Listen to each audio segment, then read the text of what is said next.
Thank you, Leader. We're now live on YouTube. Right, thank you very much, Fiona. Good evening, everybody, councillors and members of the public, to this virtual meeting of the executive done by Zoom. For those who don't know, my name is Councillor John Ward. I'm the leader of the council and I will be chairing this session of the executive. I'm supported this evening by a number of officers. I have the Chief Executive, Tom Horwood, Strategic Directors, Graham Clark and Annie Wrighton, and also Robin Taylor, who is Head of Policy and Governance. And I have Fiona, who is God of making the meeting work, or shall I say goddess. If any members do lose their, members of the executive do lose their connection temporarily, we will stop the meeting for a short time to give them time to get back, but that will not be a cause for abandoning the meeting.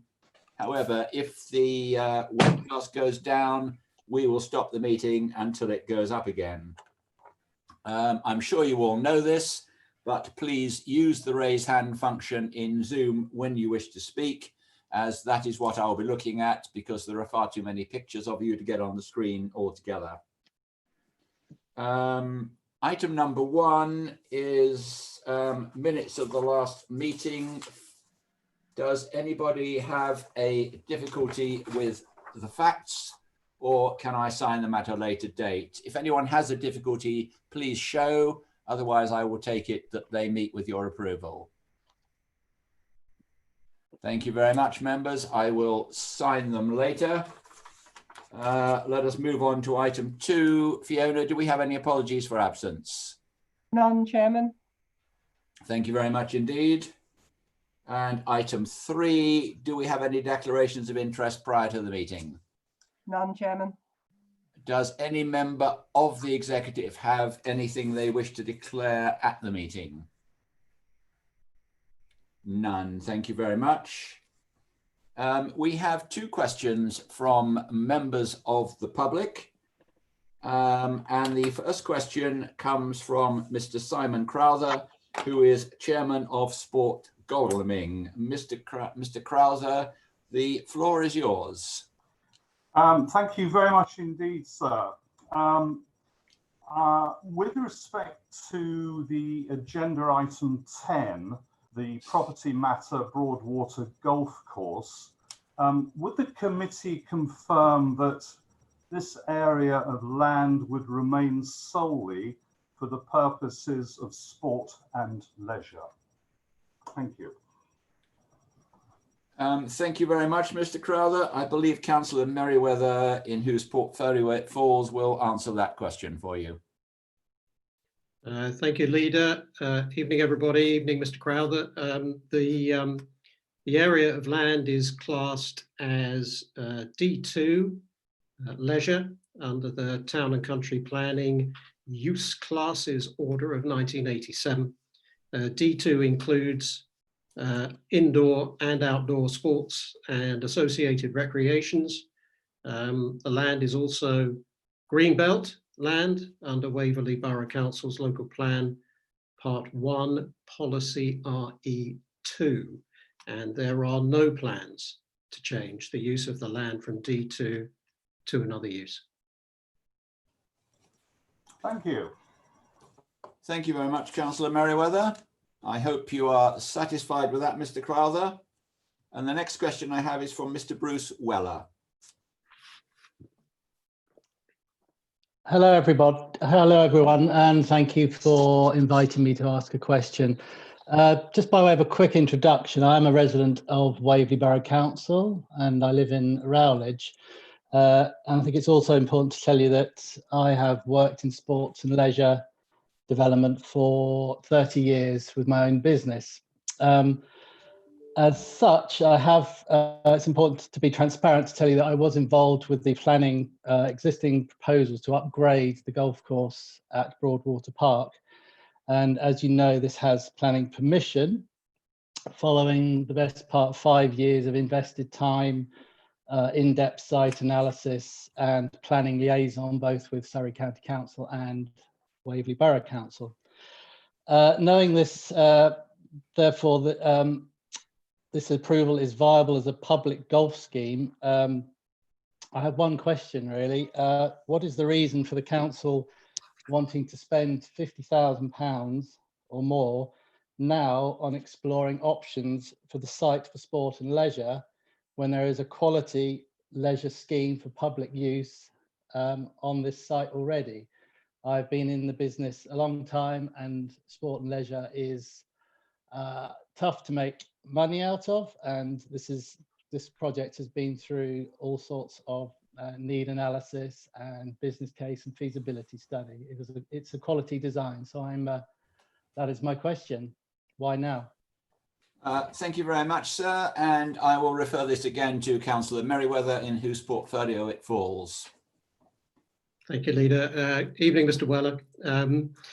Right, with regard to the process that brought us to this point, we do recognise that the outcome of the process was not what anyone involved, including the council, aspired to when it was started back in 2018. I'm sure you, Mr. Weller, will understand that the council has to respect the confidentiality of the plans and the information that the company supplied to us, on which I therefore can't comment now any further. However, that said, I still hope I can reassure you that the relevant claims you've made in your question regarding the site and the company's plans for it were examined exhaustively in arriving at the conclusion that we did. With regard to the separate process of the company's planning application for this council-owned site, this was, of course, without prejudice to the outcome of the lease, license, and diligence processes that were still unresolved at that time. Broadwater Park is an important public asset, and so as to the alternatives for it going forward, it's important for the council to engage in appropriate expert and independent advice for the options appraisal to ensure it's securing value for money with regards to the use of the site. The property advisors, Montague Evans, have been asked to identify all options for the site, some of which may not have been considered by the council or third parties yet. As per the executive report, which we'll come to later, a council delivered development on this site would also support the corporate strategy's vision to sustain high quality public services accessible to all, including sports, leisure, arts, culture, and open spaces. Thank you. Thank you very much, Councillor Merriweather. That is the most, I'm afraid, we can tell you at the moment, Mr. Weller, but I hope you will take on board the answer. We'll move on to the next item, which is questions from members. And as I understand it, Fiona, none have been received in advance. That's correct, Leader. Thank you very much. We'll move on to the next item, which is leader and portfolio holders updates. We have introduced this very specifically as executive meetings tend to focus very much on the immediate decisions that need to be made. And we thought it would be reasonable to let other councillors and particularly members of the public know a little bit more about the sort of things that we are looking at, some in the background, some fairly obviously in the day-to-day life of the council. I'm going to start with some interesting things that are happening at the moment. One of the things that is exciting the attention of Surrey leaders is the prospect of unitary councils, which has been going in the background. There's been rumour after rumour after rumour. There now appears to be some direction in this. You have seen, or you might not have seen, but in the Management Journal Surrey County Council released the fact that they were employing consultants to look at how Surrey County Council could become a unitary. Also, the other leaders have been talking about the potential for unitaries, which the Prime Minister is certainly keen on. We know there will be a white paper in the autumn, but the focus seems to be on larger institutions with elected mayors, and elected mayors appears to be a big thing with the government. The best we know at the moment is that there should be some consensus, but quite what consensus means is a little vague, as it usually is. But if Surrey were to become a single unitary, they would actually, I think, be the largest unitary in England, if not in Europe. And I will leave councillors to consider whether they think that is an efficient move and a good way to progress or not. But that is something that we are looking at very closely at the moment. I'll leave that for the moment, and I'll now ask Councillor Merriweather if he'd like to give a brief update on how things are going in the financial area. Councillor Merriweather.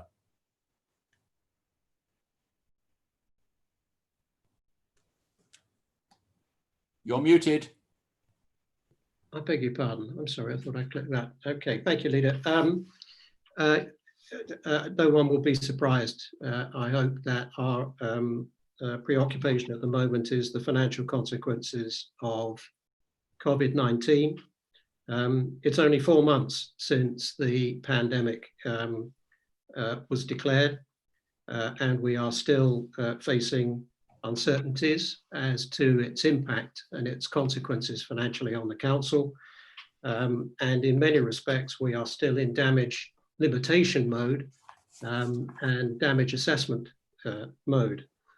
Nevertheless, observers will have seen from the executive in May and the council in June that we have been assessing the damage financially, and at the moment we're in the process of going through scrutiny our estimated contingency 2021 budget, which estimates at this very early stage that the financial impact on us this year is of the order of £6.6 million gross, which is equivalent to over 60% of our annual council tax revenue.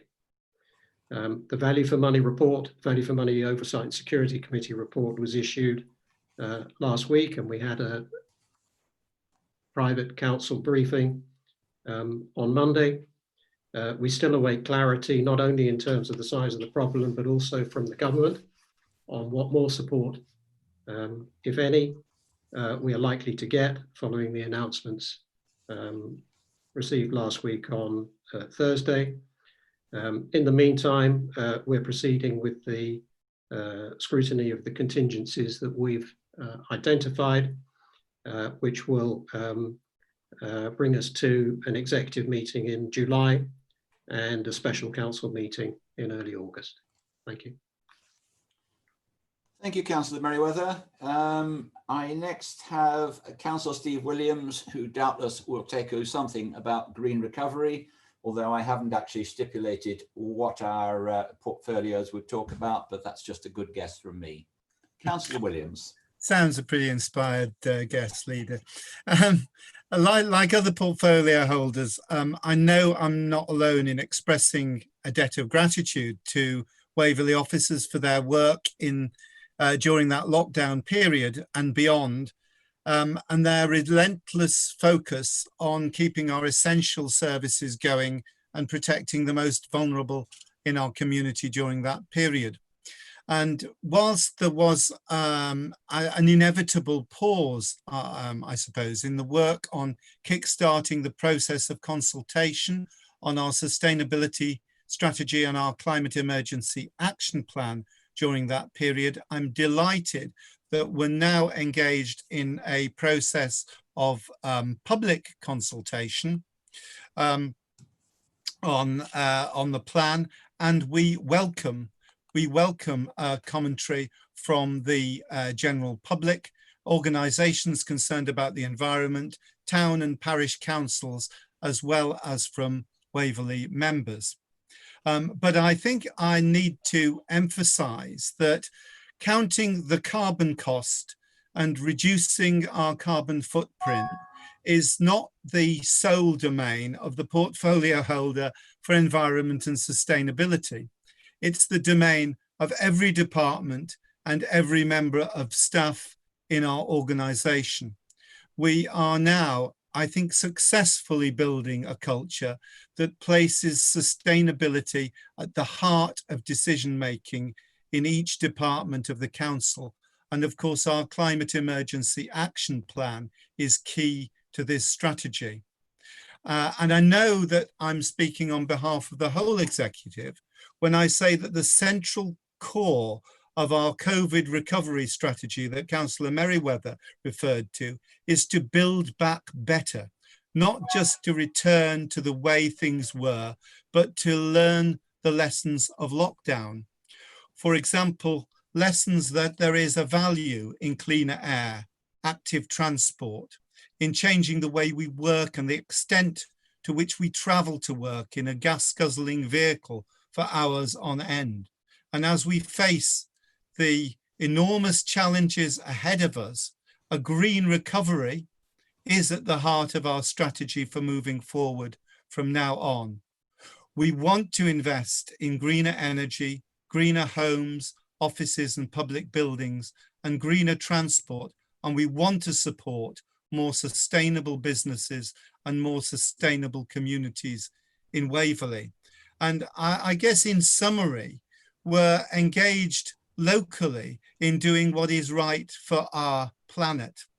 And I have to add as a closing remark that we are also engaged, I think, in stopping what is wrong for our planet. And we were just a week ago as an executive, and I think this is a sentiment shared by so many people in Waverley, we were heartened and vindicated that we mounted a serious challenge to UK oil and gas in their plans to drill for fossil fuels in our borough, when on the 29th of June, Surrey's planning committee turned down the application to drill for hydrocarbons in Dunsfold. I think that was a vindication of our listening panel, the consultation process that we undertook, and the position that we took as a borough to oppose this application. Thank you, Steve. Can I now call upon Anne-Marie, who I guess might talk about housing? You must have read my mind, Leader. Thank you. Yes, as regards housing and community safety, as Steve just said, I would like to take the chance to commend the work of Team Waverley. The officers have met an incredible challenge that's arisen as a result of the coronavirus pandemic in supporting our community, whether that's our tenants, rough sleepers, and the shielded, learning new skills, honing the skills they already had, and reaching out and making a real difference to individuals, which I'm very proud to be part of. And as discussed at the ONS Housing on Monday, we do propose a recovery plan to get us back on track, to maximise rental income, to let the homes we have, to reinstate responsive repairs, recommence the capital works programme, and to maintain the development programme. So they're not off the agenda. They are coming, but obviously it's been affected by lockdown. And I'm looking forward to working with all the officers and the other members to achieve the objectives. Thank you, Leader. Thank you very much, Anne-Marie. Next, I have Councillor MacLeod, who I'm sure will give you a quick update on what's happening in the building sites in Farnham and anything else. Thank you, Councillor MacLeod. Thank you very much, Leader. Yes, I would like to give a quick update on Brightwells in particular. Very important project, of course, for Waverley. The project, as a result of the COVID emergency, has been suspended for about 3 months now. The site has been blank with nothing happening on it. But around 3 weeks ago, Crest Nicholson opened up the site again, but very much with a reduced workforce. Typically on that site, you have about 100 members of staff, 100 workmen. Since they opened up the site, they started with about 50 and it's built up to about 80. They were already working on a tight schedule to open Brightwell scheme around next spring of next year. But this delay, one has to say, will put that opening back, one would say at least to the summer. Because although they've opened the site again, they're having to work under social distancing conditions. Now, we don't quite know what Chris' new schedule will be, what the new plan will be for opening the site, but we'll be told about that by later on in July. So we have to say the earliest that Brightwells will be opening will be next summer, but it could potentially be a little bit later. One of the things clearly that might affect Brightwells as well is that the downturn in the high street with shops, etc., plus the effect of COVID is going to make it more difficult for Crest Nicholson to find tenants for the site. And we'll be very much looking as part of the Farnham Infrastructure Project, which has been recently launched, for ideas for Brightwells from local people. We want to get the local people interested in what's happening at Brightwells and get their ideas. So we'll be looking to do that as part of that project. I must also mention the Woolmead project across the road, because as we all know who live in Farnham and elsewhere, that project has been suspended for about 9 months now. And Barclay Homes, who are running that project, they applied to reduce the car park by about 50%, take something like 50, 60 spaces out of the car park. But our planning committee rejected that unanimously recently. So the ball is very much back in Barclay's court. Their options would be to build to their planning permission, but the indications is it's very unlikely they'll do that. They could sit on the site and wait for the market to return, as the way they put it. They don't really want that to happen, and we don't want that to happen either. They could appeal. We just have to wait and see if they do that. Or they could lastly possibly rethink the project. We don't know if they'll do that, but we rather hope they'll come up with some ideas that can enable this site to go ahead, because we just don't want this enormous building site sitting in the middle of Farnham for an indeterminate period.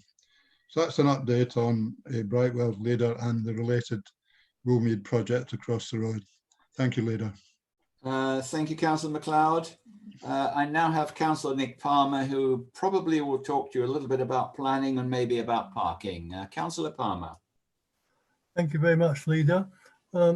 Yeah, I'd like to associate myself with what my colleagues said about the amazing performance of Waverley's officers.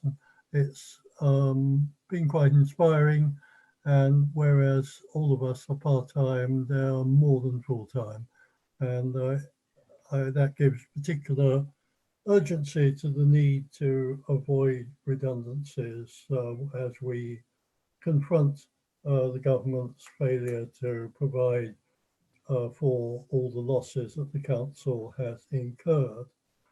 Another part of that is, of course, the restoration of parking fees. And we're moving cautiously here because we're anxious not to damage the return to the shops, and also to avoid raising the fees to the point that the actual usage drops off, that people start parking on the street instead, so that we don't, in the end, get more revenue as a result. So we, from July the 1st, as you know, we've reinstated the previously announced rates, and we'll see how it goes. My understanding is that at present the average usage is around 40%, but it's very early days, and we really have to see how it goes. If some of the car parks start to become very full, we can review the situation. At the moment, I think we're striking a reasonable balance, which restores income as far as possible, but also helps the local shops ensure that people can come back to the town centres without paying remarkably high fees. Thank you, Councillor Palmer. I next have Councillor Liz Townsend, who I guess will talk about businessy and local things. Councillor Townsend. Thank you, Leader. Thank you. I just first of all would like to again thank officers for the vital role they've played in awarding the business rate relief and paying the business support grants, which amounts to about 23.5 million now to over 1,800 businesses. And that includes some of the discretionary grants that will be going out next week as well. So I'd just like to thank the officers for their, for adapting and for their speedy response in processing the applications and also distributing what are critical funds to our local businesses. As part of the process during the last few months, we've been meeting every 3 weeks with our local chambers of commerce, as well as our town and parish clerks from the 4 main settlements. And everybody's been working extremely hard to support local businesses, maintain services, and also to reopen our high streets, which are now ready to safely welcome back shoppers. This morning, I was delighted to chair our inaugural COVID Business Task Group, which hosted a broad cross-section of businesses across Waverley, and we'll be meeting again in August. I'm sure that most of you have been hearing about Frensham Ponds, which has been a recurring topic as well over recent weeks. With the lockdown, national press coverage and the warm weather, it's been attracting thousands of additional visitors to the site. And this has also meant hundreds of additional vehicles spilling over into the rural lanes, an explosion of litter, and obviously an increased fire risk from portable barbecues, although they're banned on site. Some of them have still been making their way onto the site. So it's been an extremely challenging time for our officers and also our residents as well. But just to reassure you that we're continuing to work with our partners, and that includes Surrey Police, the National Trust, Surrey County Council, and Guildford Parking Enforcement, and also with the parish council as well, and our local ward councillors, to help to alleviate some of the issues in the short term with additional highway signage, the installation of a large number of wooden posts to protect the green spaces, and the introduction of a contactless daily parking charging scheme. With the longer term view, we are working with Surrey County Council to implement a double yellow lines, and hopefully that will help to alleviate some of the problems that have been experienced for a number of years at Frensham, but obviously have been exacerbated this year. I wholeheartedly would like to thank our rangers and our enforcement officers, as well as the additional officers who have been deployed to the site and who have at times experienced, unacceptable and confrontational behaviour.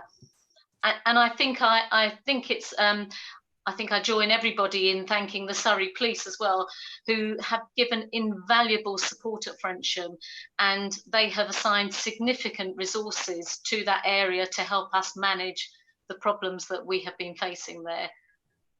So that's the update from me so far. Thank you, Leader. Thank you, Liz. The next speaker I have is Councillor David Beeman. Yes, thank you very much, Leader. My portfolio covers a wide area of health, well-being and culture, and includes in that the voluntary sector. And I'd like to place on record that we greatly appreciate the contribution that the voluntary sector has made in the current crisis. And as Waverley Borough Council, we've stood by them with grants and whatever, but this is going to become more difficult as time goes by. Nevertheless, I think the number of community meals which have increased substantially from all the day centres, have been substantial. And therefore, I do think I'd like to place on record our appreciation of all the efforts of all the volunteers. Looking forward towards the cultural sector, I have to say we're now looking at ways and means of recovering years of neglect, and hopefully we shall be able to be in a position through one way or another to help repair the Wilmer House, which houses the Final Museum. But on the cultural side, generally, I am a little bit concerned about the level of grants being paid to the cultural sector, like the Cranley Art Centre, and in fact the Final Maltings. And hopefully we will stand by them as much as we can. They've made tremendous contributions, and hopefully we'll be able to get more, as much money as possible, to avoid the culture dying in some places. After all, Farnham, for example, has just been declared a craft city, and we need to build on that because man doth live not by bread alone. Thank you very much. Thank you very much, Councillor Beeman. I now have Councillor Peter Clark. Thank you, Leader. I'm just going to say a few words about IT. When the lockdown started in March, overnight, our IT department found themselves having to support hundreds of Waverley officers and staff who suddenly found themselves having to work from home. As well as other things, they had to significantly increase the number of incoming telephone lines and also the width of our broadband pipe to cope with this increased traffic. The help desk in the IT department also had to provide support and advice for many people who had no experience in setting up their hardware and software that they would require for remote working. Later, when the government announced that we would be allowed to hold our committee meetings using remote technology, the race was on to procure and set up video conferencing technology within Waverley. We now have specially equipped Zoom committee rooms at the boroughs and a business account with Zoom, which includes hosting licensing, allowing 12 Zoom meetings to be held concurrently with each other with up to 300 participants if that was ever required. As with all things COVID, this has been a steep learning curve in IT, but the team has risen to the challenge and allowed council business to carry on and resident services to be maintained. Business and services without an effectively functioning IT department would simply grind to a halt. So now, having that behind us, we're now looking to the future and our IT strategy for the next 3 years. We will be submitting this strategy to the executive for their approval by the end of this month. Thank you, Leader. Thank you, Councillor Clark. I now have Councillor Paul Follows. Thank you, Leader. I'll start by echoing my thanks to the comms function officers who have kept residents and councillors informed about what's going on during this COVID period. And I think they've undertaken that with aplomb in spite of a somewhat fluid communication strategy from central government. They've also been working with almost every department of the council and with the wider local resilience forum in Surrey to get the message out clearly and concisely. And I think they've done that job extraordinarily well. I also want to commend also this revision to the executive agenda to allow us to fully engage on matters of importance and policy and not to be otherwise fixed to a rigid agenda at the expense of engagement. And as I will say several times over this year, engagement is a core strand of our work as a council. Finally, in my shared capacity with the Leader as portfolio holders for policy and governance, I want to thank the Democratic Services team for their frankly Herculean efforts in making sure these virtual sessions not just function, but they actually really work. And they've included not just formal sessions of council, but all sorts of vital connections with the wider community, whether that be groups discussing local plan part 2, Citizens Advice Bureau, volunteer groups, chambers of commerce. All of these have been kept going through this period. And certainly I echo Councillor Clark's thanks to the IT team for keeping this going. I'll finally just conclude by saying that Leader and I have now given the green light to officers to start the process on corporate strategy version 2, which will act as a spine for our COVID recovery efforts and ongoing strategic direction. More details of which will be available soon, and the timeline for which it will be presented to council and the scrutiny process will be available in due course. But otherwise, thank you very much, Leader. Thank you, Councillor Follows. Hopefully that has given not just councillors but people who are watching a flavour of the things that are happening which aren't on the agenda sheet, which I felt has been something that we've lacked for a while, and this has been a very useful way. Press releases are a very blunt tool. and don't often get read, whereas at least here you can see the councillors who are on the executive and you can hear directly from them what they consider to be important in their portfolios. I'd now like to move on to agenda item 7, but before I do so, those who have paper copies will have seen there is an enormous amount of pink paper in your agenda, which means, as you are well know, but just for the public's benefit, there are an awful lot of items that are exempt. We have in the agenda given you as much detail as possible, but obviously a lot of that is commercially sensitive and hence confidential. So I do not propose to take this council into exempt session and shut down the videos and exclude the public, but I would ask councillors to be extremely wary of the fact that we can discuss these items and we can discuss them very thoroughly without mentioning figures or confidential items that are on pink paper.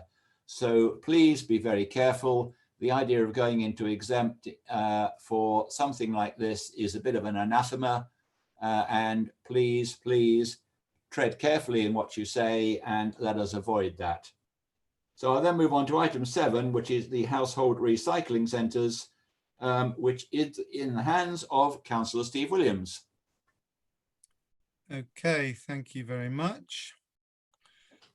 Now, the small household recycling centres, or the Bring sites as they're known, that are operated by Waverley, as opposed to the community recycling facilities operated by Surrey County Council. These were introduced at a time when recycling was not as deeply embedded in our lives and in our culture as it is now. And things move forward. They were important then. They are no longer as important now. And when we introduce curbside collection of textiles and small electrical items from next month, everything that's currently collected at the Bring sites will be collected from the curbside. Now, as many councillors will be aware, these sites are now frequently used, unfortunately, as fly tips. And the contamination of the recycling waste there is such that the recycling from these sites now actually goes straight into our residual waste stream and not into our recycling waste stream.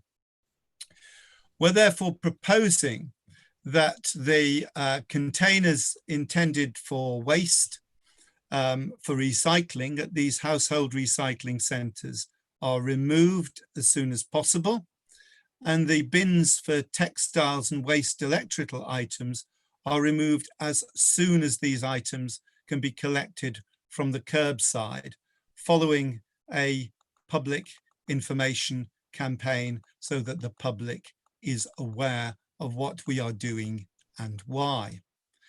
And in doing this, we are removing an eyesore from our car parks that's costing Waverley a lot of money, and we are promoting the recycling of a wider range of items from the curbside, in line with our corporate policy on waste around the themes of reducing and reusing and, of course, recycling. Members will note that the removal of the bins will release additional space in our car parks. Now, it is not our intention to use these spaces just to create additional car parking spaces for cars, but to continue to use that space to promote sustainability by providing facilities for cyclists, facilities that encourage alternative active transport in line with our post-COVID recovery agenda that we've referred to earlier this evening, an agenda that, as I said earlier, places sustainability at its core. Thank you. Thank you, Councillor Williams. I have 3 speakers. The first speaker is Councillor Carol Coburn. Thank you, Leader. Yes, I really support this. I don't have an issue with it at all. And in fact, when Richard Homewood first mooted it to the possibility of this to the Environment ONS, long before we had the full report, we explained that he was pushing at an open door. You know, we all know the problems of these recycling, but there are a couple of points that I really want to stress. I mean, I've been fighting for this, I don't know how long. We've had hardworking SIGs on the matter. We've worked really hard on this for what seems like years. And I'm just so grateful we've eventually got to the stage where we can start getting rid of them. Yes, as you say, in 2017, you know, when we refurbished them, we could have taken a decision at that point. But what I really wanted to bring in was how we use this sort of facility in our special areas in our towns. One of my issues I have, I wrote the FCAMP document, the Farnham Conservation Area Management Plan. I chaired it as a Waverley councillor working with Sarah Wells. And one of the things we wanted was obviously that everything in the conservation area is run past FCAMP and in fact add something. When we refurbished these, we put all these huge bright colours on. And we had the same issue when you wanted to gate off the car parks. And I said to Richard, why on earth do we need to have this foul bright colours in our conservation area, which don't go? And he explained to me that it was because basically drivers don't see them. This frightened the life out of me because I thought, well, you know, if they don't see a barrier, what are we going to do with our trees? We're going to put sort of, you know, wrap them in some sort of translucent bands or something, reflective bands, or maybe all the residents should wear high-vis jackets, and of course the dogs, because, you know, they're not very visible either. So I don't take this as personally a reason for not respecting the area that these places sit in. So I support removing these absolutely 100%. I don't have a problem with that. I do have a problem with just being told we're having cycle facilities. Is that the correct thing? I don't know. Nobody's asked me. And I do hope we have some talk there. The reasons that these things have been so hopeless in car parks is that people pass them the whole time. The reason they work in Sainsbury's Water Lane is because you have to drive there and then sort your stuff. And everybody is prepared to do that. So I'm looking forward to the consultation. We all know that however much you consult on these matters, people still don't understand or read or want to behave. And bins just attract litter. It's just a fact. If people see a queue, they join on the end. If they see a bin, they throw a dirty nappy in it. You know, it's just a fact of life. When you've got bins there, people will just add to the litter.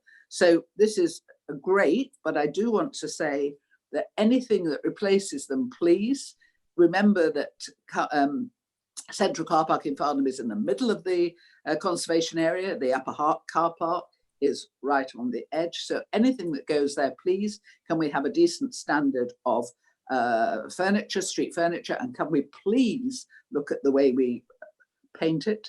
Can we have something in keeping? And please, can we have a consultation on what goes in those spaces?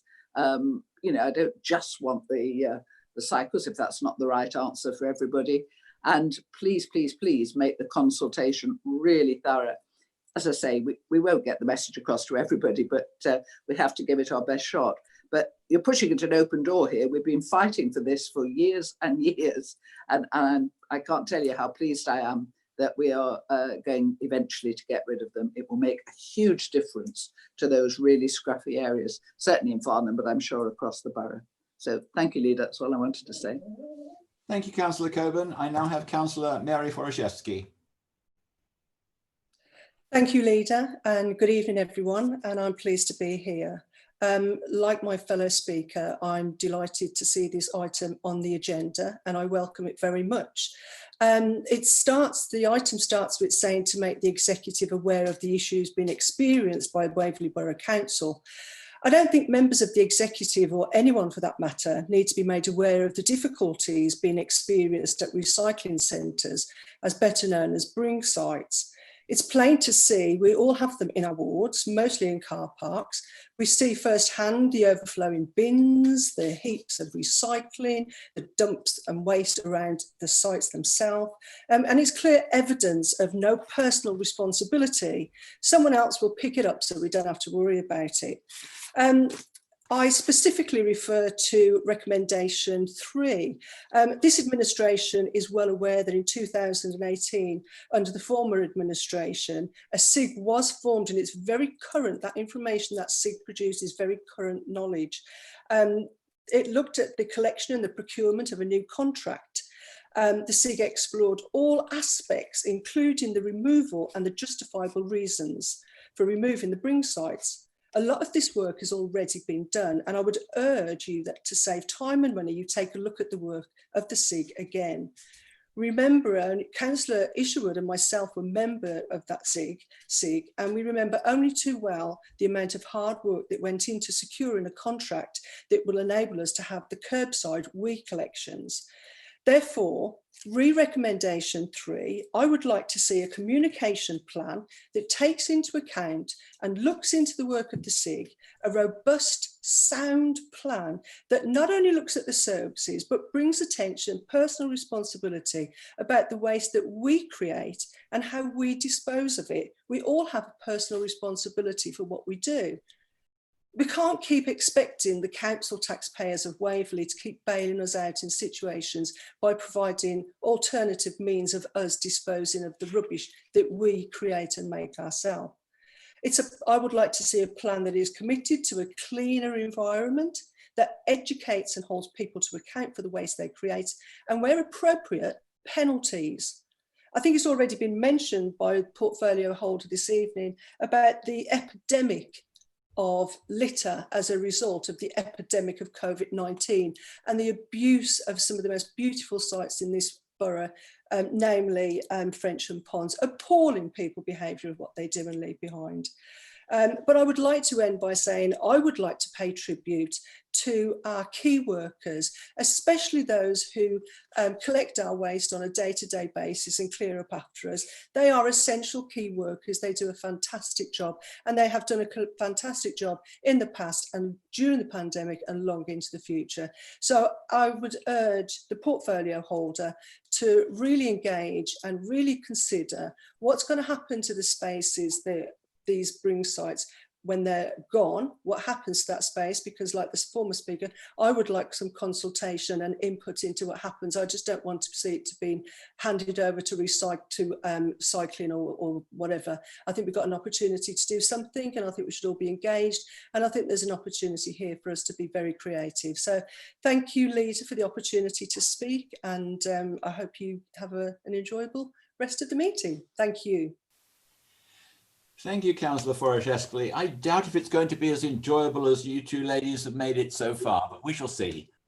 Next, I have Councillor Peter Isherwood.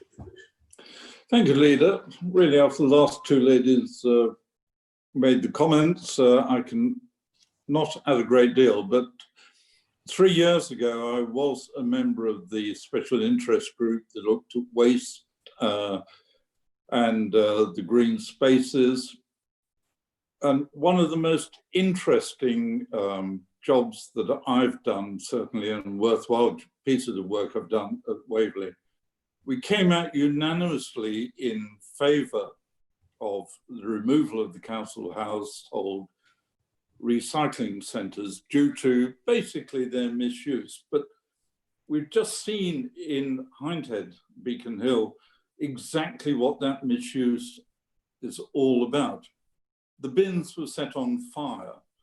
I've sent the photographs to Richard Homewood, who was the officer with us on the SIG, and what a wonderful job he did, and all the work he's done on that. I do congratulate him.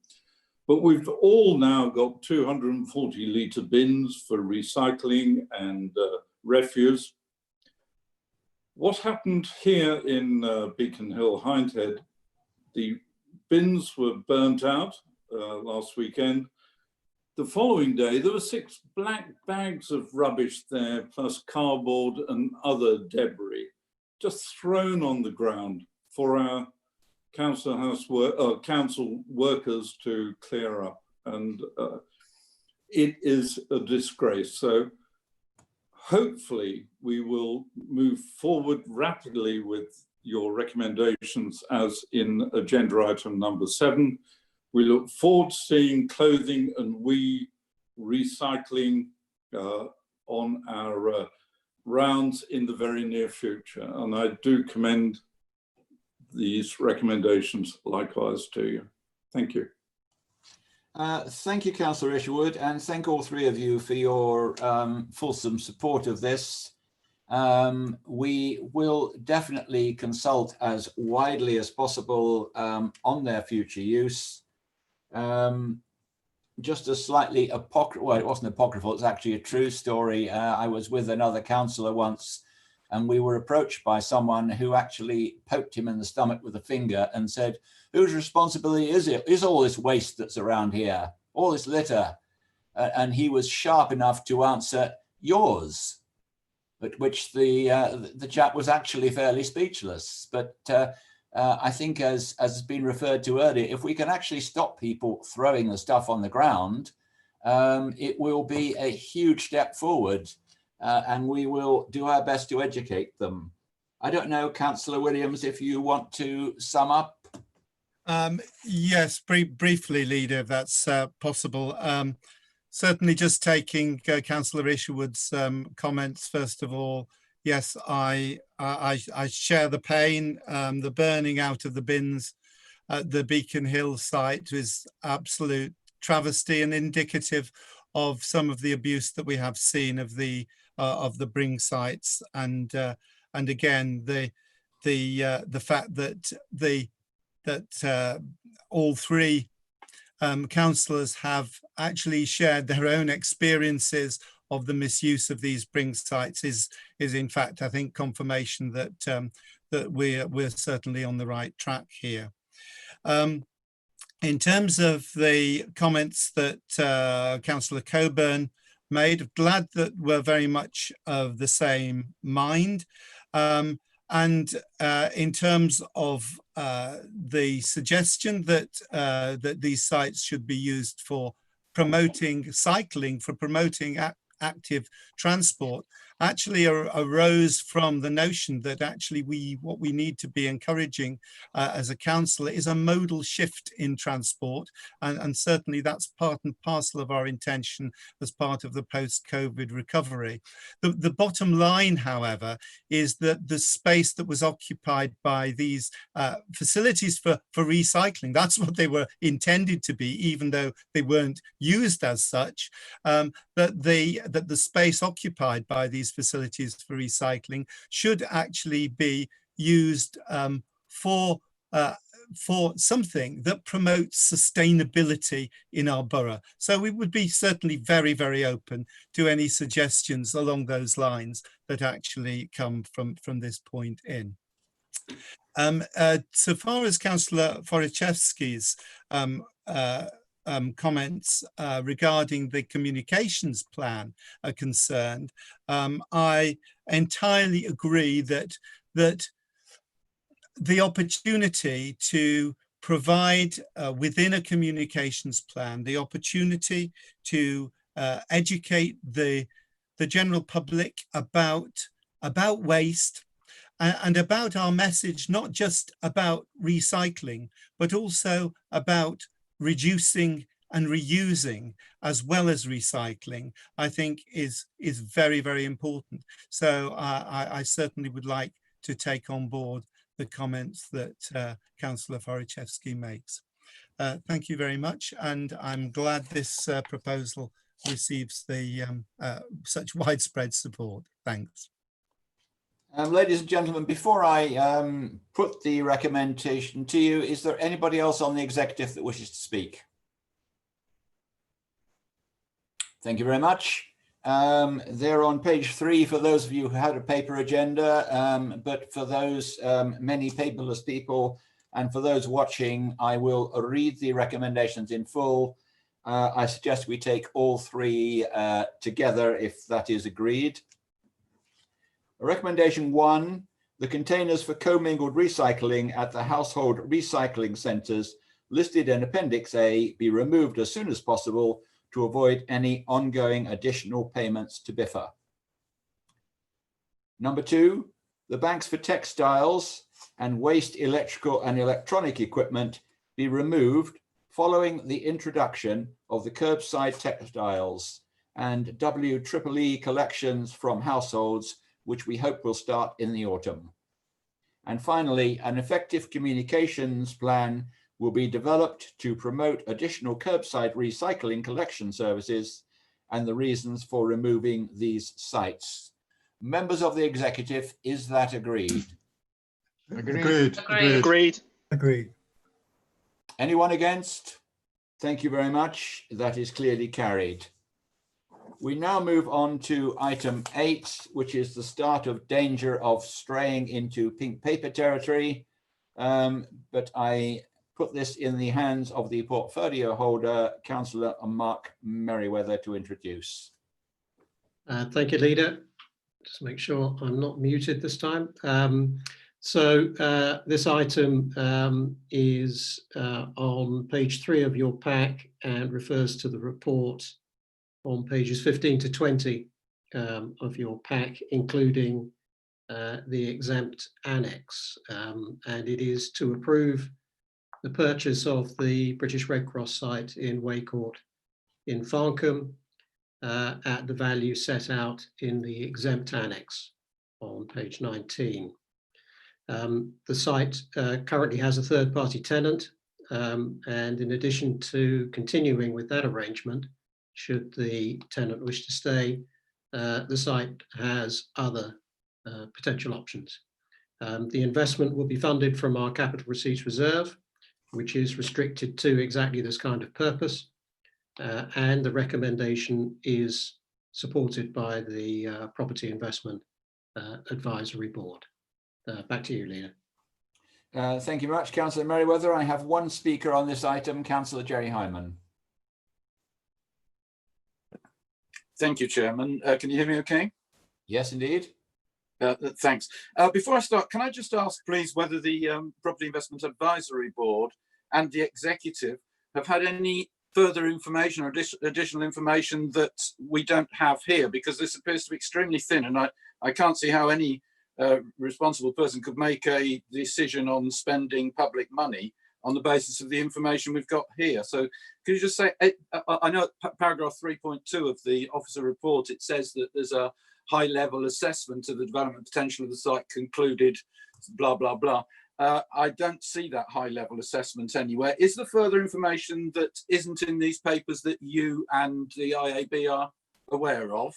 Because if there is nothing then that we are hiding from you, Councillor Hyman. The papers are as presented. In that case, Chairman, I'm very disappointed to see there's no map, no information on what it is. There's no information on the yield.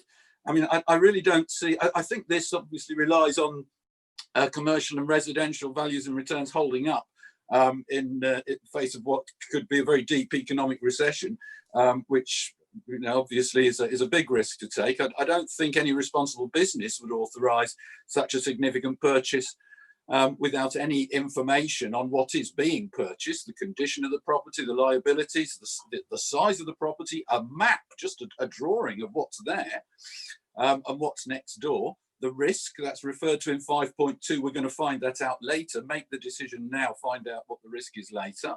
It's on page 16. The yield from the sitting tenant that we've got, whether we're looking at perhaps incorporating Pegasus car sales behind, or the fabric shop behind and next door, and or the football club even, whose driveway is next to it. What the terms are for the Rocking Horse Nursery there, or whether we're intending to move it next door but one with item 10, whether there's a vision for the area.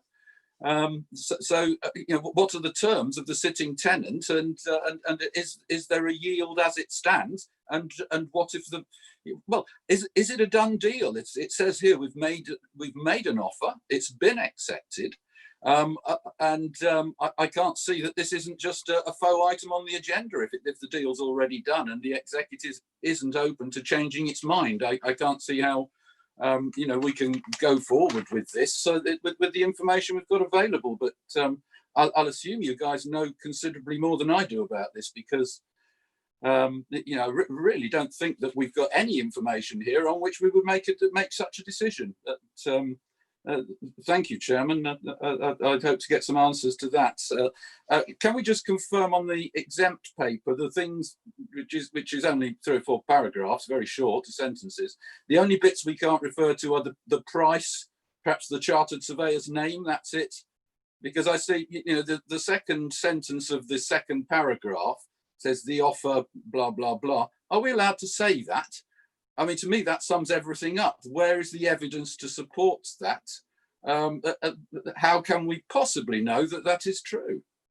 Yeah, it's just not a way to do a deal, and unless somebody's decided outside a meeting, smoke-filled rooms, all the rest of it, that this is going through anyway. So are we likely to change our mind on the basis we've no information to make an important decision on? It's public money, Chairman. Thank you.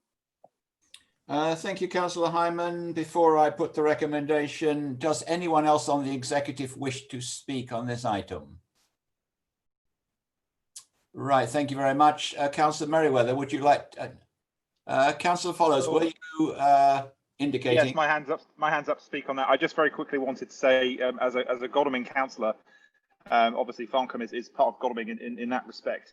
I think this is a very sensible acquisition, and I can just wanted to give assurance that entities that are nearby, such as the football club, are very much in the thinking of this sort of acquisition, and we're not doing these things without thinking of the neighbours around it, and certainly none of the Godalming councillors on the exec will be thinking, will have excluded the neighbours around this in the thinking. Thank you. Thank you very much, Councillor Follows. I have no other hands up. Sorry, I missed your little blue palm. Councillor Merriweather, would you like to sum up? Thank you, Leader. The Property Investment Advisory Board the Property Investment Advisory Board and the exec in briefing have satisfied themselves that this is a recommendation that should be made. Thank you. Thank you very much, Councillor Merriweather. I will therefore put the recommendation to the executive, and I will read it for the benefit of those who don't have paper. It is recommended that the executive approves the purchase at the value set out in exempt Annex 1, and that the purchase be funded from the capital receipts reserves. Members of the executive, is that agreed? Agreed. Agreed. Agreed. Any contrary?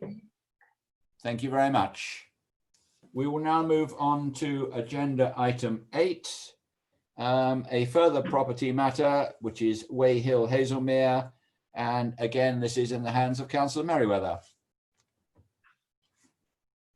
Thank you again, Leader. So this is the item, again, on page 4 of the agenda relating to the report, pages 21 to 38 of your pack, including the exempt annex. And it's to approve the use of up to £35,000 to commission our external advisors to undertake detailed work on the potential of the Way Hill Hazelmere site as a council-owned and operated open market residential rental development. As noted in the report, the site was previously targeted for land assembly, packaging, and then capital sale to the private sector for development privately. In line with this administration's strategic priorities, the results of the tremendous preparatory work done internally by our housing team has been supplemented with a high-level review by our external advisors, who have concluded that the council could undertake the actual development ourselves to achieve more of our goals, as outlined in paragraph 3.2 of the report. So the funding is sought to prepare that detailed development scheme. The investment will be funded from the Investment Advisory Board Reserve, which was established for precisely this kind of purpose, and this recommendation is supported by the Property Investment Advisory Board. Thank you. Thank you to Councillor Merriweather. I have 3 speakers on this. Firstly, I have Councillor Simon Deere. Thank you, Mr. Leader. I wasn't going to refer to the exact amount, but since Councillor Merriweather has, I won't be quite so shy. My professional experience allows me to say that this really is an absurd amount of money, anywhere near the budget that's being proposed for the work that's being suggested. We all attended, or many of us attended, a briefing on Monday, I think it was, about the budget, and I sort of led to believe that the council was a bit hard pressed for money at the moment. So I'm a bit surprised as to why, you know, expenditure at such poor value for money is being proposed at the moment. My suggestion would be to continue the involvement of the council's in-house housing department, who I've dealt with on a number of occasions and have been profoundly impressed with their level of expertise and practicality. That route would obviously save £35,000 or so. So that seems to me a better alternative. If I might ask your indulgence to ask a second question as far as a matter of principle is concerned. If this was to be sold off as a site, I gather it would need to be at a price that would be looked at as best consideration. In the event that it's retained by the council, could someone tell me whether there is the same sort of test as a matter of best exploitation, if you understand what I mean, which is, you know, put it to the best economic use that the council can, if it's retaining it, rather than selling it? Thank you.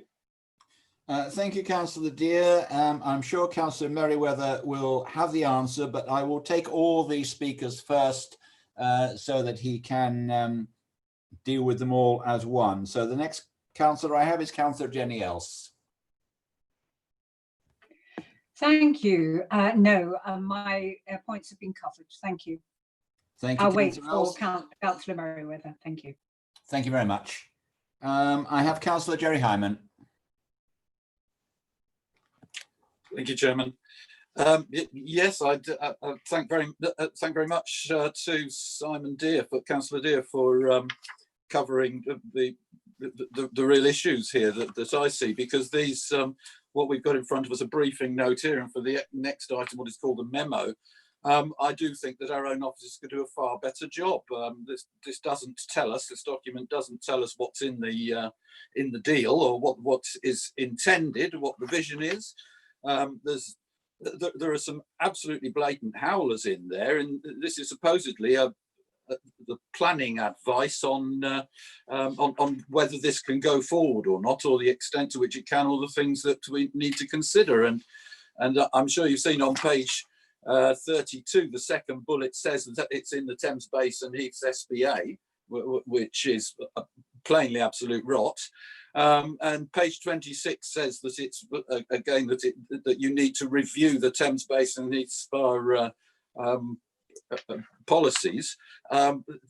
Obviously, there is an impact on the Weldon Heath Spa that hasn't been considered at all, and so this, you know, in terms of lawfulness of what's being put in front of us, this shouldn't go forward anywhere. This looks like it was written by an office junior, and our staff could do far better. It's got absolute howlers in it. There are areas in it where quite clearly nobody's read the thing. We really mustn't be doing business on this sort of basis, Chairman. So I absolutely agree with Councillor Deere that I think this should be done in-house. We're looking at spending, between this and the next item, £100,000 of residents' money on feasibility studies by people who, you know, quite honestly, you wouldn't trust them to babysit for you, let alone do 100,000, you know, multi-million-pound deals and advise on it. The advice we've had on such things in the past has not been good, and it looks the same again. So I really think you need to think twice about this, but whether that's going to happen is, I think, just been illustrated, Chairman. But I'd like to know, what is this about? You know, what sort of return are we going to be looking at in it? Is it worth us even thinking about spending the money at this time? due to the possibility that because this is entirely hung on residential and commercial values holding up, should we be doing this at this moment? And I'm not entirely sure we should, but I haven't got sufficient information to make such a decision, and I don't think our executive committee or IAB has either. Thank you. Thank you, Councillor Hyman. Councillor Follows, did you raise your hand or are you okay? Raised that. Leader, sorry. You're crackling in and out, so I will hand to Councillor Merriweather for the moment. Councillor Merriweather, do you wish to answer questions and then sum up? Thank you, Leader. We significant budget shortfall. The medium-term financial plan currently projects that we need to increase our property investment returns by £1.2 million by 2023-24. And the Investment Advisory Board Reserve was established to fund the exploration of these projects for precisely that purpose. The housing team have done a tremendous job. They were originally tasked with assembling and packaging the land and getting together outline planning permission so that it could be flipped to a private developer to make the real money. And we are simply stepping in so that we, if there is real money to be made, make the real money.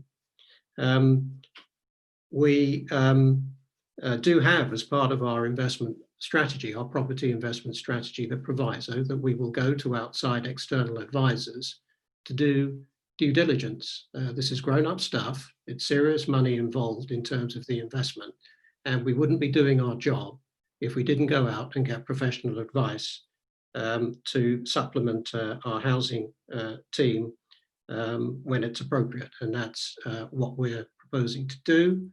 The sum involved is up to £35,000, and it's not a commitment to spend £35,000 if at any stage we think that we're barking up the wrong tree and we should be going somewhere else.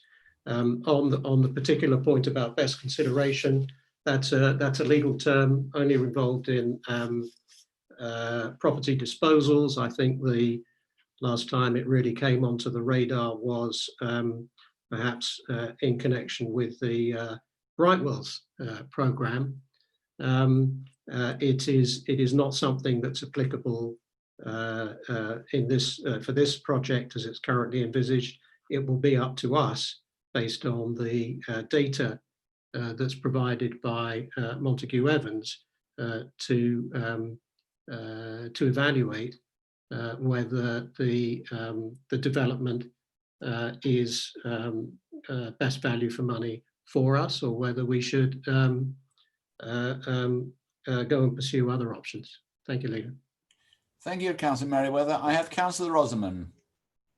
Thank you, Leader. With the greatest of respect, Councillor Dear, you're not the only one with professional acumen in this regard. There's a number of us who also have it, and our deliberations have come up with a slightly different view. When we started as the executive, this was brought before us as an assembly project, and as land is the most important part of any development in terms of the cost, it would be ridiculous not to consider developing it ourselves. The in-house team have done an amazing job, and I've seen the work they've done. I've very much engaged in it. And the idea now to spend some money is working with the information that's been amassed. It's not starting from scratch, it's taking account of what's been done, and the spend is up to that amount. And I think we would not be taking the best opportunity for public finance if we didn't explore this option. Thank you. Thank you to Councillor Rosamond. I have no other hands up from the executive. Do you want to say anything more, Councillor Merriweather, or shall I put the recommendation to the executive? Only to reinforce, Leader, that it is our policy to go to outside external advisors to due diligence to supplement the work that we do internally, and that's a policy for a reason. Thank you. Thank you to Councillor Merriweather. I will then put the recommendation to the executive. It is recommended that the executive approves the sum of up to £35,000 from the Investment Advisory Board Reserve for this purpose. Is that agreed? Agreed. Agreed. Any against? Thank you, councillors. That is approved. We will move to item 10, property matter again, Broadwater Golf Course. And if Councillor Merriweather has had a chance to have a quick drink of water, we will put him back in the hot seat. Councillor Merriweather. Thank you, Leader. So this item is also on page 4 of the agenda, and it refers to the report on pages 39 to 56 of your packs, including the exempt annex. So it is to approve the use of up to £50,000 to commission our external advisors to undertake detailed work on the options appraisal for the Broadwater Park site. As we all know, it hasn't been operational as a golf course now for over 18 months. And also to approve the use of £20,000 for legal fees incurred in obtaining the site back, because we will not be renewing the lease. In my responses to the public questions earlier, I referred to the legal constraints on us in discussing in public and in detail the outcome of the lease renewal process that's led us to this point. Although we've made every effort to brief as much as we can in confidence the appropriate local government councillors, including members here. This item relates to the site's future. In my responses earlier, I also noted the land use designations for the site. And in that context, and as stated in the report, our duty is to seek value for money for the public from the use of this important public asset, which we're responsible for.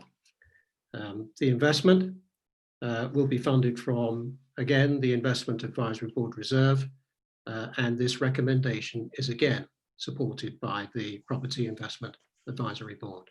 Thank you. Thank you, Councillor Merriweather. I have 6 speakers on this item, and the first one is Councillor Steve Crosser. Leader, before Fiona starts the clock, could I just raise a quick procedural matter with you? When I put my name down to speak, I wasn't aware that the Leader of the Opposition, Councillor Julia Potts, would also be registering to speak on this item. I understand it's a normal courtesy in these circumstances to let the Leader of the Opposition go first, and I will be more than happy to give up my place and allow Councillor Potts to speak in front of me, if that's okay with you. I have no objections with that at all.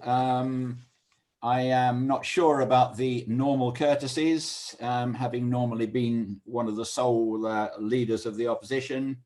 I normally take them in the order in which people put their names down, but if you wish your leader to speak first, far be it from me to stand in your way. Councillor Potts. Thank you.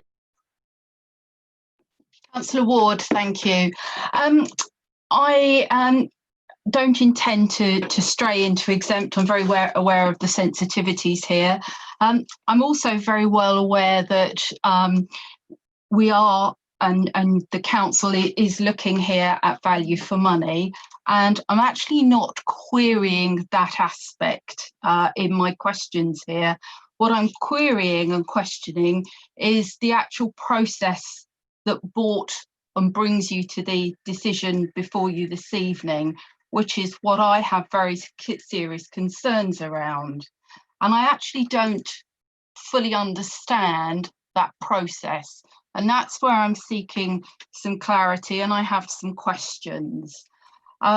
Because the previous administration, myself at that point as leader of the council, we did agree at an executive meeting back at the beginning of December of 2018 subject to the usual legal caveats, to go ahead and grant a new lease to Broadwater Park Golf Course. And that was then noted, as you're probably aware, around about mid-December. I think it was about the 18th of December back in 2018. So none of that is actually mentioned in the accompanying report. And my questions here are, and if you can help me, either Councillor Merriweather or Councillor Ward on this, it would be really helpful. Why wasn't the decision of the executive and notification to council in December implemented? When did the current administration decide to overturn that decision? Who made that decision? At which executive meeting was that decision to overturn taken?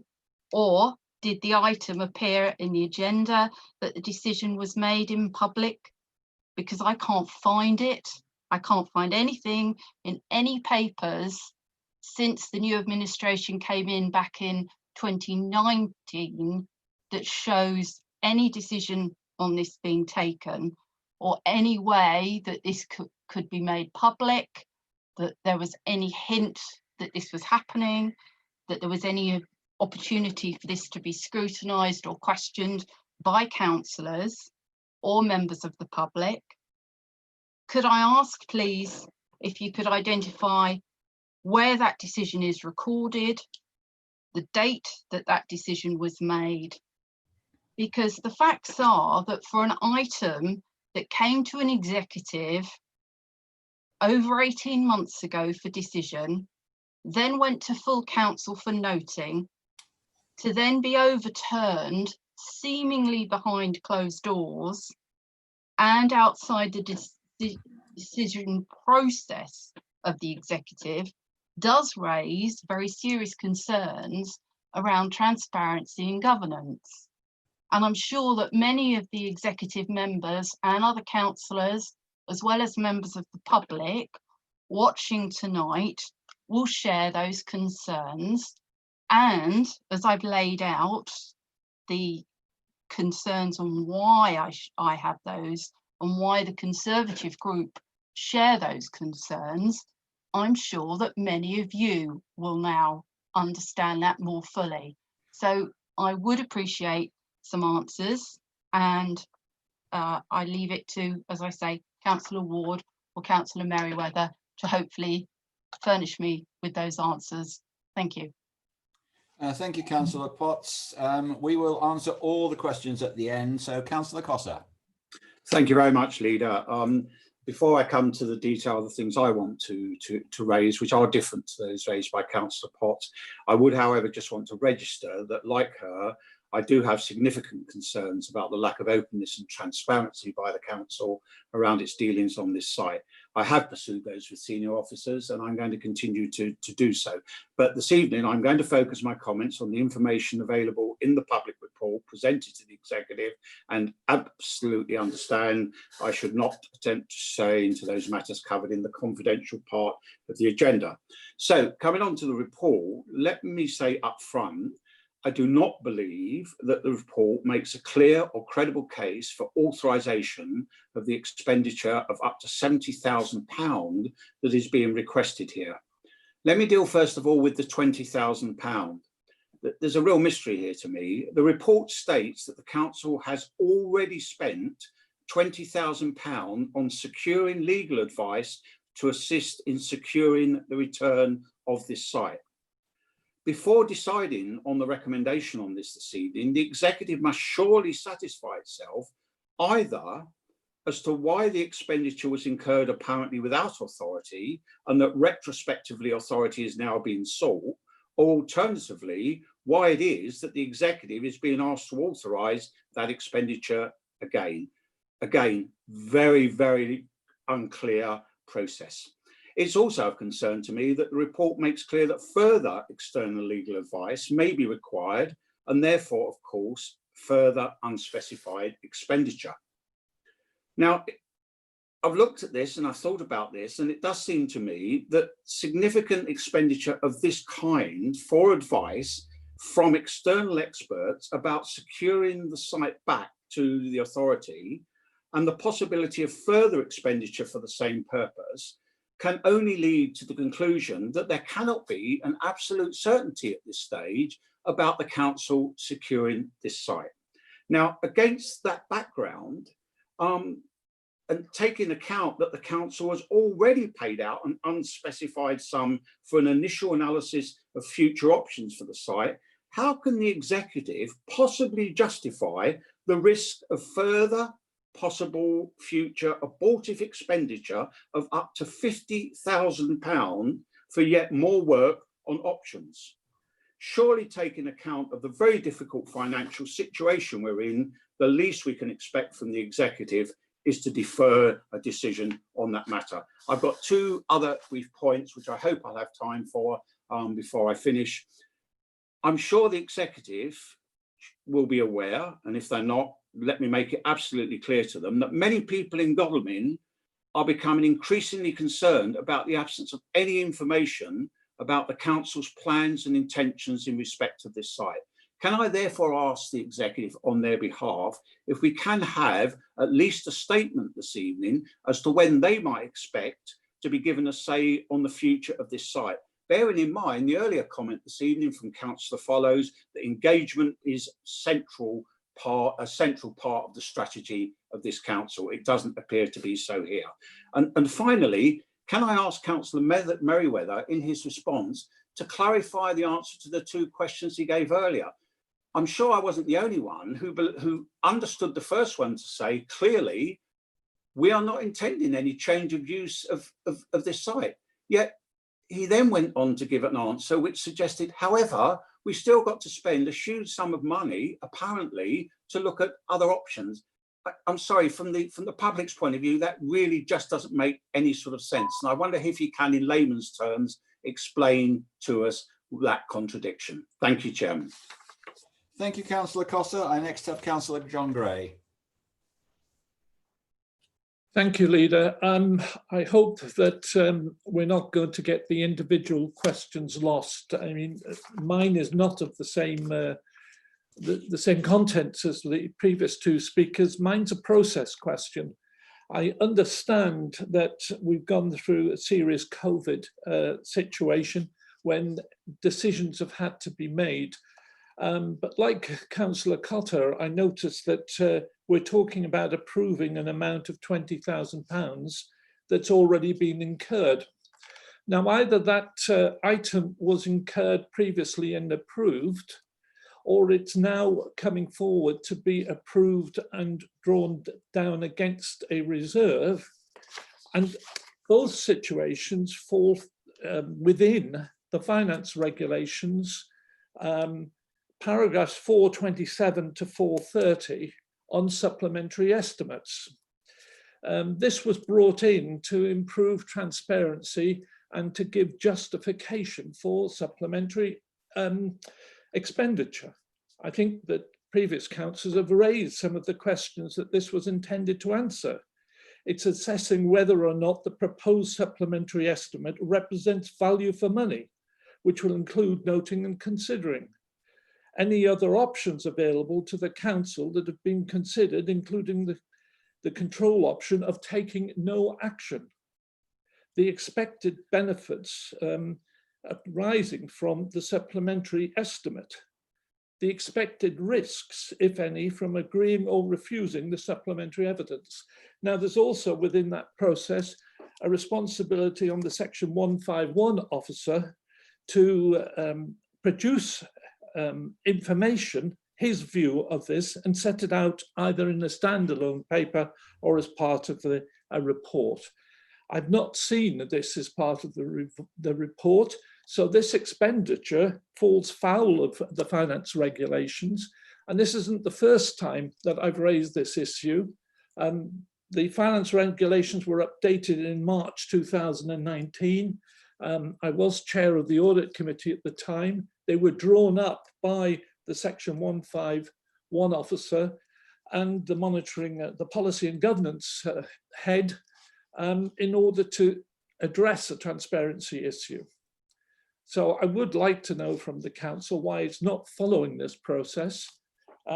Perhaps give some explanation as to how a decision was made to spend the money, or if the decision hasn't been and the money hasn't been spent, why we haven't got the full report from the Section 151 officer. Thank you, Leader. And sorry, just to add one point, these comments may also apply to the substantial amount of 50,000 as well as the 20,000 in legal fees. Thank you. Thank you, Councillor Gray. I now have Councillor Jenny Else. Thank you very much. So I'm coming from a slightly different angle as well, but I will be repeating quite a few of those issues, I expect. I'm coming from the viewpoint of our residents. So I've received a number of communications from residents which prompt me to inquire as to what can possibly have happened to a decision taken 18 months ago by a constitutionally convened executive, which now appears to have been rescinded. This does give me grave cause for concern, as it does our residents who have noticed this. And I don't think we should ever underestimate their intelligence. One email in particular fills me with alarm, and it states, and I quote, "The way in which directors of Broadwater Golf Club have been treated is disgraceful and dishonourable and reflects upon the ethics of all members of the council."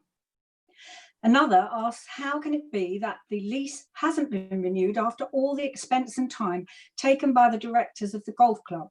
Why have they been misled into spending on protracted planning and consultants' fees to redesign and recap the course, especially after their business was adversely affected for several prior years by protrusion of waste through ground surface?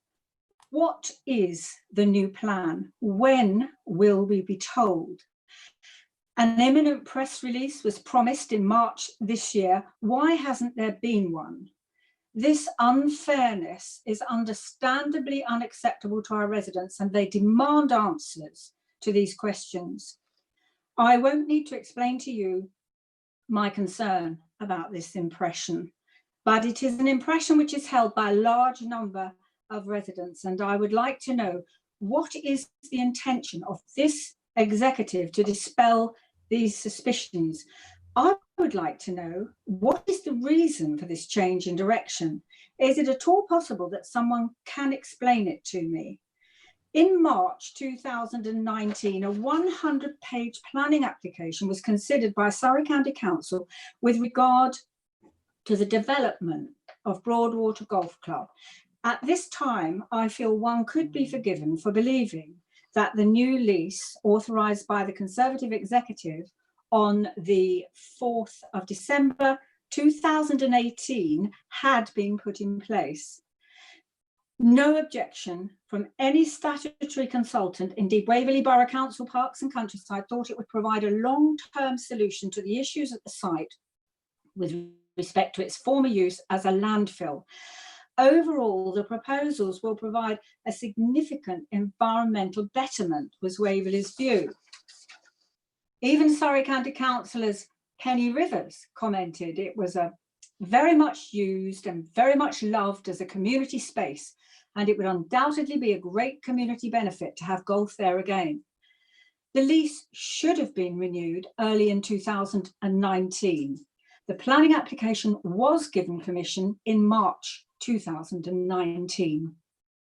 And then, just a few weeks later, there was a change of administration. And then a decision to stop the lease renewal was made. In any case, it wasn't until March 2020 that it became apparent to the rest of us that there'd been a change of plan. The question or questions are, by what authority, for what reason, and where is the openness and transparency we are always hearing about? Thank you. Thank you, Councillor Else. I have Councillor Jerry Hyman.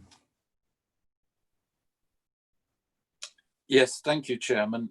It does sound like we do owe a sincere apologies to the golf club and its directors if what I'm hearing is true, and I'm very, very sorry about that. But if we can just go back, please, to the issue that was raised in the last item, where it was an up to £35,000, not 35 grand. Well, page 37 of our documents made it clear that actually that was the sum of what was being recommended, and that's what the recommendation's there for, you know, so that we were spending that money. And I see that this recommendation is slightly different because it says spending £50,000 rather than up to. And page 56, the very last page of your documents, Chairman, on page 56, halfway down, the 5 bullet points show exactly what the £50,000 is going to be spent on. So, you know, I don't think it's fair to say that we are, you know, not necessarily going to be spending all of this money, because we've got a plan to spend it in front of us that you're supposedly agreeing. But anyway, yeah, and we do have, you know, a duty of care in respect of public money. Now, councillors Cossa and Gray and Potts have said a number of the things which needed to be said. I would like to add that I don't think anybody is saying don't explore the options. We want the options explored, but not necessarily by placing it in the hands of people who have, you know, some consultants who have put such shoddy work in front of us. I can't support the use of such supposed expertise when, I mean, you know, if you look in this, we've got Greensland Park, haven't we? I looked it up. There's one in Lagos. It's a hotel in Nigeria. But of course, we have got a Greensand place up the road.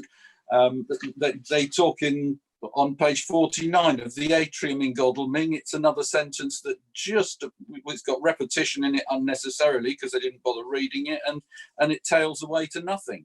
So I don't know what the end of the sentence is meant to read. I can see nobody's read this thing. And I really, you know, ask the people who wrote it, the supposed experts, did not read what they put to us. And I have absolutely no confidence that that spending 85 grand on these people plus VAT is going to give us any information of use to us. And that is a concern. The issue is a lack of information and the carelessness in the consultants' supposed expertise, the lack of even basic planning knowledge. I cannot support the use of these people to give us expertise at this time based on the information we have available. And I would very much hope that our executive would have the experience in life to know that they should not be making decisions to spend public money without having the information in front of them and going through the due process. So very disappointed to see this, Chairman, that in this form. Not disappointed to see that we're looking for solutions, but disappointed to see this in this form. Thank you. Thank you, Councillor Hyman. I now have Councillor Robert Knowles. Thank you, Chairman. Thank you very much. My remarks are within this item, but I fear they apply to all the property items. And there's others have said many things already, so I won't necessarily keep repeating them. But I agree with Councillor Hyman. They're the very poor reports. They read as if there's been no coronavirus in the country and everything is normal. There is a brief reference by the consultants that the pandemic of COVID-19 may have some effect, but there's high uncertainty. But then it says, it goes on to say, experts are predicting the global economy will take many years to recover. But that isn't reflected anywhere else. That's kind of a throwaway line, totally irresponsible. Indeed, the Montague Evans report, everything ends in March. And I submit that the situation now is very, very different. And this report really is quite out of date. Indeed, today, the Chancellor indicated a 25% downfall. And in the last 2 months, that is, and also how land and property prices have already fallen considerably and may be falling further. I spoke to a senior estate agent and he told me that they were expecting the fall due to the recession to be between 20 and 30%. And I'm very concerned now that we're going ahead with these reports when the charts come to an end in March. When you look at the charts on this one on page 46, all uphill and then March, and it stops. If we were to go, you'd see a plummet on these. This is incomplete, and I'm very concerned that decisions are being taken on incomplete information and without any idea of the market future, and is quite reckless use of public money. Indeed, Councillor MacLeod has already referred to a market downturn. So it's not just the opposition here that are saying there's a downturn. He made that in his opening remarks this evening. And one thing that does concern me, the Councillor Mrs. Els mentioned, members of the public saying that the ethics of members are being brought into account by this. I think that is totally unfair because most members knew nothing about it. What we need to know is who made this decision, and that they should be named and take the responsibility, be that an officer or members. Thank you, Leader. Thank you, Councillor Knowles. Just let me, I mean, clearly this is not a popular decision with the opposition and with some of the people that they've spoken to. I am not convinced, and I am very rarely convinced, that a single councillor can speak for the residents on the whole.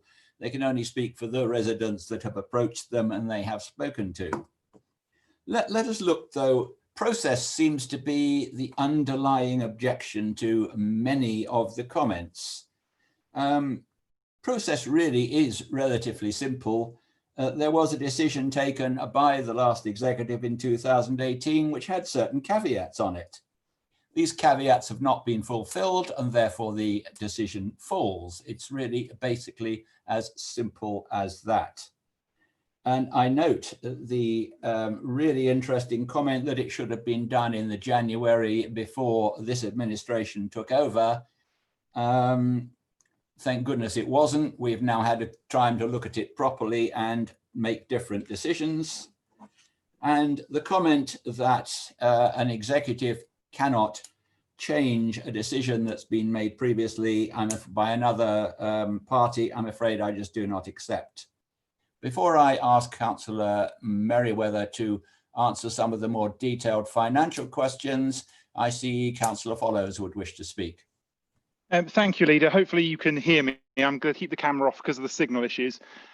Just to respond to a number of the comments, I think that the Leader of the Opposition started very clearly by saying that it was a decision subject to the usual legal caveats. And frankly, everything after that, I think, highlighted the lack of process issue, really, that exists here at all. Beyond that, I see once again a focus on process issue over substance, which is, again, not surprising. Moving to Councillor Costa's comments, I think that we are obliged as responsible councillors to ensure that our residents know as much as we're able to tell them whilst maintaining a legal duty and the value for money that residents clearly need to get from their council and from the assets that we hold. And so in practice, I think, other than stirring up people on social media, which seems to be a particular joy of the opposition at present, responsible councillors made it very clear on social media what we were able to say. And I think even the opposition will know full well that I'm not ever at a loss for words on social media when I'm allowed to be. And so I was very clear to those residents what could and could not be said. And I'm sure most of them trust that we will come back with as much evidence and information as we can when it's legally sensible to do so. I would also, quite frankly, say that many of the comments passed on by Councillor Els do appear to be straightforward block objections from social media. And so, as Councillor Ward points out, far from speaking for the residents en masse, I feel she may be just reflecting an almost Get Surrey style social media lift in her comments. Now, I'm absolutely certain that officers will highlight the procedural and process issues here, but I think actually most of them have been answered by the Leader of the Opposition herself in her first sentence. Thank you, Councillor Follows. I will now call on Councillor Merriweather to deal with the more factual and financially based questions. Councillor Merriweather. Thank you, Leader. It's always handy to have some facts at your fingertips when various claims are being thrown around, and I just happen to have in front of me the executive notes from the 4th of December 2018, and in fact, not the original decision wasn't taken subject to due legal process. The original decision was to authorize officers to proceed with the due legal process to grant a new lease. So the decision was to start a process. The decision wasn't to sign a lease under any circumstances. So what we have is the outcome of the due legal process that was authorized in 2018. And I have to say that that December 2018 decision, limited as it was based on a number of assumptions and claims which were tested during the due legal process, and some of them even changed during the due legal process. So the decision in 2018, by definition, assumed that this outcome was possible. Now, it's a shame, I think, that we didn't get to what was aspired to then. A shame for everybody, not least the company, which took the risk knowingly to pursue these negotiations and the entirely independent and separate planning process. Now, the only reason that decision even came to the executive in December 18 was because the lease proposal for the renewal was for a term in excess of 25 years. Now, the council's head of property and finance is authorised under the council's scheme of delegation to undertake all actions in relation to the administration of the council's estate and property portfolio and its interests in land or property. The granting and renewal of leases in excess of 25 years is listed as an exception to this authority, which is why the original authority to proceed with due legal process on a new lease to the company that operated the Broadwater Golf Course in December 2018 required executive approval. Following that decision, officers proceeded with due legal process as authorized, which included detailed negotiations and due diligence. That process didn't produce an outcome acceptable to the council and was discontinued by the head of finance and property in consultation with the relevant portfolio holder, me, thereby triggering the termination of the tenancy. While not strictly required, the members of the executive were briefed and concurred with this conclusion prior to action being taken. There's been no change, there's been no reversal. There has been a conclusion of a process that was authorized in 2018. So that deals with the procedural point. Coming to, I think, Councillor Coss's point, and also Councillor Hyman's point. We don't only have a duty of care in respect of public money, we have a duty of care in respect of public assets. And this is an important public asset. And what we do with it requires serious consideration, and it is our policy to consult external advisors to get appropriate, sufficient and relevant advice where needs be. But I would like to apologise and correct one thing in the report, and that is that the £20,000 has not been spent yet. The £20,000 is a contingency in the event that we have to go to court to protect ourselves and defend ourselves, to get the lease back in the event that the tenants want to take it that far. I think that actually covers most of the stuff. Only to reassure Councillor Hyman that, of course, that this the reason that we're asking for this money is precisely to get the detail and to come to Councillor Knowles's point. It's a circular argument. We don't spend the money to get the detail we need, so we have to spend the money to get the detail. The report in here is a high-level report. It says it's a desktop report, and the whole purpose of this investment is to drill down and get the detail we need to make an informed decision. Thank you. Thank you, Councillor Merriweather. Do any other members of the executive wish to speak?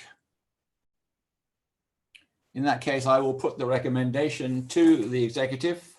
It is recommended that the executive approves the use of the Investment Advisory Board reserve to fund the options appraisal on the site at a cost of £50,000 and the possible legal fees incurred at £20,000. Is that agreed?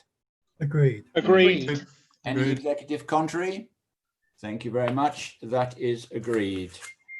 That is the end of the agenda. I see no reason to exclude the press and the public. This meeting is therefore closed. Thank you very much. And good evening. Thank you. Good night. Thank you. Thanks, everyone. Good night. Right. Night, everyone. Thank you. Good night. Bye.